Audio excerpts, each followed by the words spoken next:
আস্তে এই কি ব্যাপার, কই যাও? ভাড়া দিয়ে যাবে না? কিসের ভাড়া? কি কয় কিসের ভাড়া মানে? স্টেশনের পিছনের রোডে এত কষ্ট করে রিক্সা চালায় লয়ে এলাম, আবার কয় কিসের ভাড়া? মানিটা কি?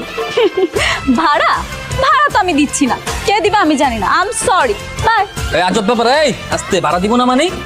ভাড়া না দিয়ে যাইতে দিব না, কিন্তু এনে আটকে রাখবো, কিন্তু আজকে বিশাল একটা কাহিনী হয়ে যাবো কিন্তু কয়ে দিলাম। আমি ভাড়া দিব না, তুমি কি করবা? কি হয়েছে? আঙ্কেল আসসালামু আলাইকুম। ওয়ালাইকুম আসসালাম। তুমি চলে এসেছো, কোনো সমস্যা নেই তো? আমি তো তোমার জন্য অপেক্ষা করছি। আপনাকে ওইসব পারিবারিক আলাপ বাড়ির ভিতরে গিয়ে করেন, আমার ভাড়া দেন, আমি জায়গা আমার বহুত কাম আছে। এই তুই এখানে কি করিস? আমি এই হুদাই এই নেই, আপনার মেয়ে আমার লয়ে এসেছি, কামে এসেছি। আপনি আমার ভাড়াটা দিয়ে তাড়াতাড়ি বিদায় করেন, আমার বহুত কাম আছে। তোর ভাড়া কত? 150 টাকা। 150 টাকা? এত টাকা কেন? মামুনি, তুমি কোথা থেকে এসেছো?